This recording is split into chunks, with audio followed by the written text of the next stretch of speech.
나시린처럼 살기, 나시린처럼 살기라는 제목으로 말씀 증거하겠습니다.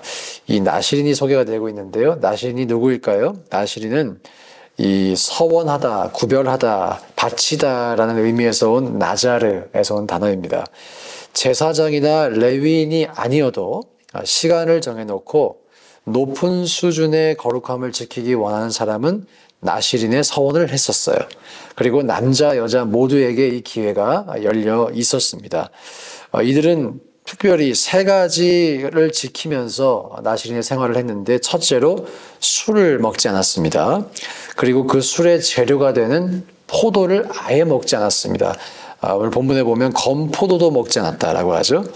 제사장의 경우에는 성소에 들어올 때만 술을 마시지 못했어요. 그런데 나시린은 평소에도 술뿐 아니라 술 비슷한 것도, 그 재료가 되는 것도 먹어서는 안 되었습니다.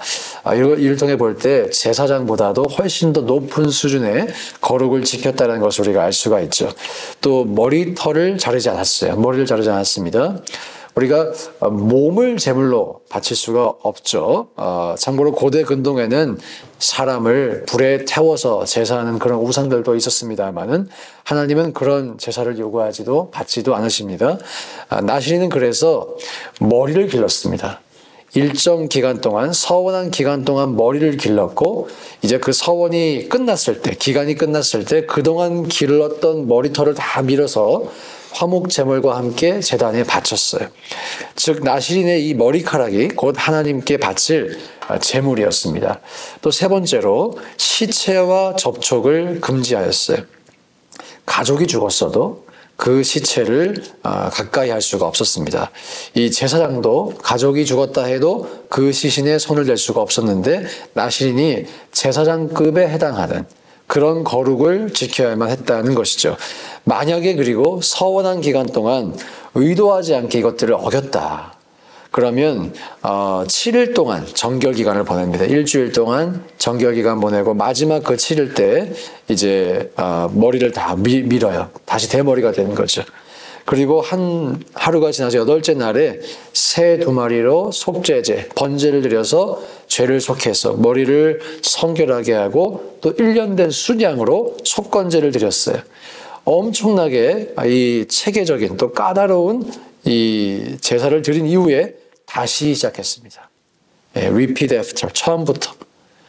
나시린 서원을 처음부터 다시 시작을 했어요. 그리고 새롭게 자라나는 이 머리를 서원 기간이 딱 끝났을 때 다시 밀고 태워서 하나님께 드림으로써 마무리를 졌습니다.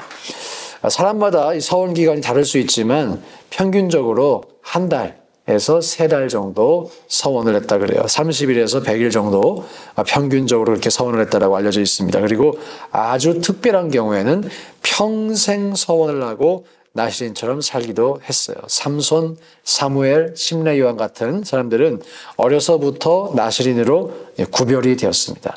자, 이렇게 거룩한 삶을 살아간다는 것, 나시린으로 산다는 것, 이스라엘의 공동체의 이 사정을 볼 때 경제적으로 도움이 안 되고요. 이런 사람들은 군사적으로도 별로 도움이 안 됩니다.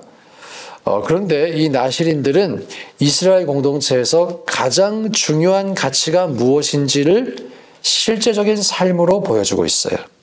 바로 거룩입니다. 거룩. 나시린의 존재를 보면 사람들이 도전받는 것이죠.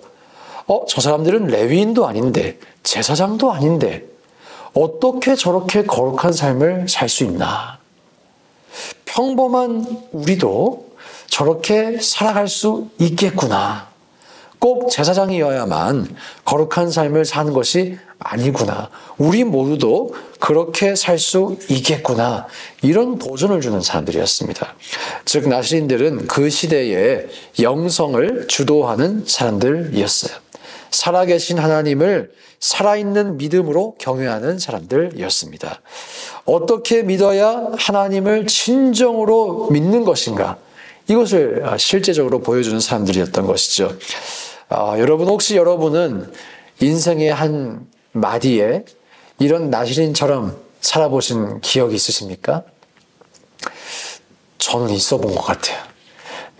신학대학원 처음 입학해서 진짜 머리도 잘 안 깎았고 잘 감지도 않고 항상 한쪽에는 기도 방석을 들고 다니고 한쪽에는 그 조지루시 보온병을 들고 다니면서 항상 시간이 나면 기도굴에 들어가서 기도하고 금식하기를 밥 먹듯이 하고 뭐 세상에 TV, 영화, 문화생활 전혀 하지 않고 그렇게 보냈던 시간이 있었던 것 같아요. 한 2년 정도. 그렇게 하나님 앞에 저를 철저하게 드린 그 시간 덕분에 개인적으로 지금 제가 목사로 살아갈 수 있다고 생각합니다.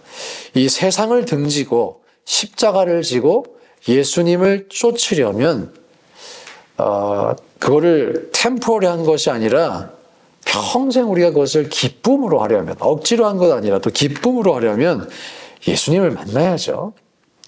예수님 안에 있는 보화를 발견해야 됩니다.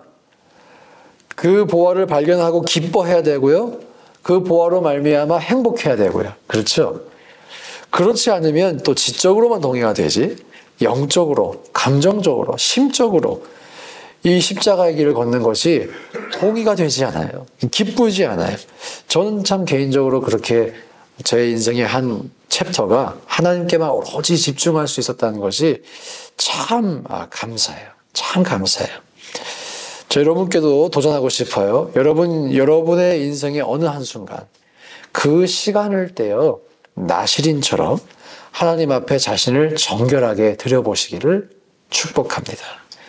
내가 도달할 수 있는 거룩의 스탠다드를 높이는 시간입니다. 내가 살아낼 수 있는 그 신앙의 깊이를 더 깊게 만드는 그런 시간. 우리가 그런 시간 한번 살아볼 수 있기를 축복해요. 그리고 그것이 딱 한 번으로 끝나지 않고 틀림없이 내가 어떤 기간이든 그렇게 주님 앞에 영적인 성숙을 경험하게 된다면 여러분 모두가 자발적으로 계속해서 그런 삶을 추구하게 되실 것이에요.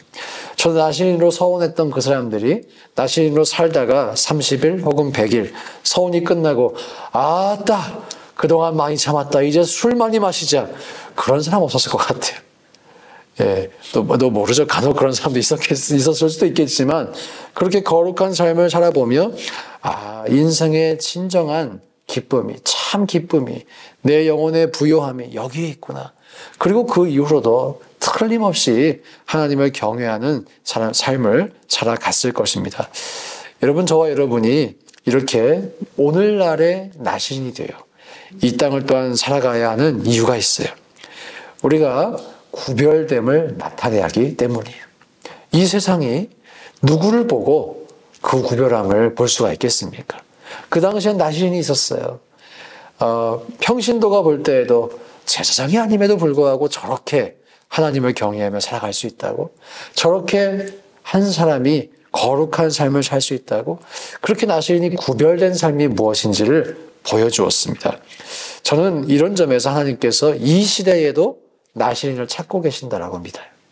우리를 통하여 무언가 다름을 보여주기 원하신다라고 믿습니다. 이 세상과는 무언가 다른 사람, 거룩한 사람, 세상이 섞자고 해도 타협하자고 해도 섞이지도 않고 타협되지도 않는 사람, 하나님을 두렵고 떨림으로 경외하기 때문에 그 경외함이 삶 속에 흘러나오는 사람, 우리가 그런 사람 되어야 할 줄 믿고 또 우리 다음 세대가 그런 사람들이 되어야 할 줄로 믿습니다. 저와 여러분들이 이렇게 나시린처럼 우리의 삶을 거룩한 산제사로 올려드릴 수 있기를, 그래서 하나님의 살아계심을 나타낼 수 있기를 주의 이름으로 축복합니다. 함께 시간 기도하실 때